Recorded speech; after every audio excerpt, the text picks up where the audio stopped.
There's a chart I saw recently that I can't get out of my head. A Harvard business professor and economist asked more than 5,000 Americans how they thought wealth was distributed in the United States. This is what they said they thought it was. Dividing the country into 5 rough groups of the top, bottom, and middle 20% groups, they asked people how they thought the wealth in this country was divided. Then he asked them what they thought was the ideal distribution.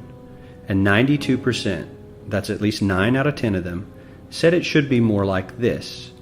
In other words, more equitable than they think it is. Now that fact is telling, admittedly, the notion that most Americans know that the system is already skewed unfairly.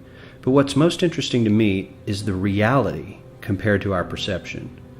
The ideal is as far removed from our perception of reality as the actual distribution is from what we think exists in this country. So ignore the ideal for a moment. Here's what we think it is again.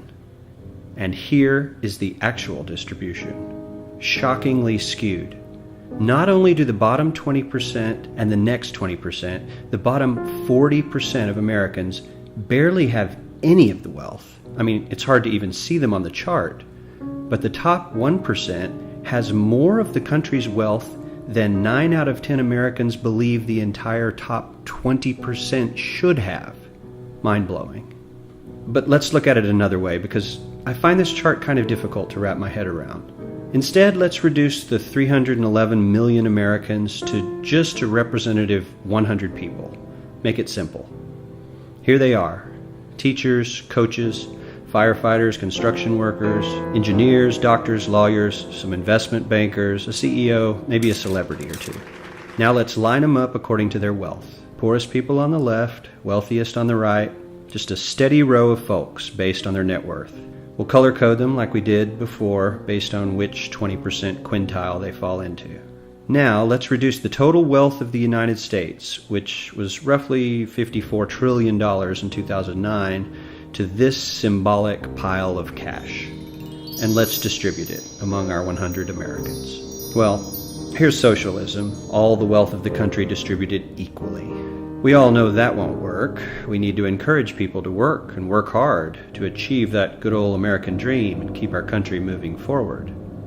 So, here's that ideal we asked everyone about. Something like this curve. This isn't too bad. We've got some incentive, as the wealthiest folks are now about 10 to 20 times better off than the poorest Americans. But hey, even the poor folks aren't actually poor, since the poverty line has stayed almost entirely off the chart.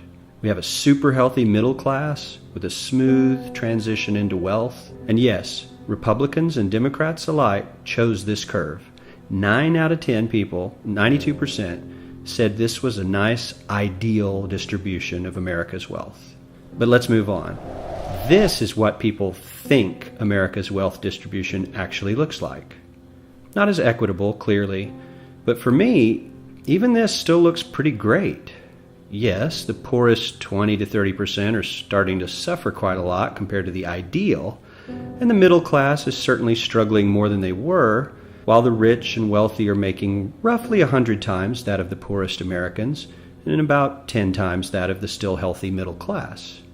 Sadly, this isn't even close to the reality. Here is the actual distribution of wealth in America. The poorest Americans don't even register. They're down to pocket change. And the middle class is barely distinguishable from the poor. In fact, even the rich between the top 10 and 20 percentile are worse off. Only the top 10% are better off. And how much better off? So much better off that the top 2 to 5% are actually off the chart at this scale. And the top 1%, this guy, well, his stack of money stretches 10 times higher than we can show. Here's his stack of cash, restacked, all by itself. This is the top 1% we've been hearing so much about. So much green in his pockets that I have to give him a whole new column of his own, because he won't fit on my chart. 1% of America has 40% of all the nation's wealth.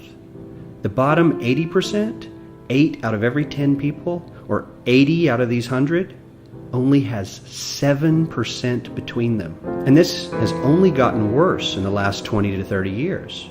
While the richest 1% take home almost a quarter of the national income today, in 1976 they took home only 9%, meaning their share of income has nearly tripled in the last 30 years. The top 1% own half the country's stocks, bonds, and mutual funds. The bottom 50% of Americans own only 0.5% of these investments, which means they aren't investing. They're just scraping by. I'm sure many of these wealthy people have worked very hard for their money, but do you really believe that the CEO is working 380 times harder than his average employee? Not his lowest paid employee, not the janitor, but the average earner in his company. The average worker needs to work more than a month to earn what the CEO makes in 1 hour. We certainly don't have to go all the way to socialism to find something that is fair for hardworking Americans. We don't even have to achieve what most of us consider might be ideal. All we need to do is wake up and realize that the reality in this country is not at all what we think it is.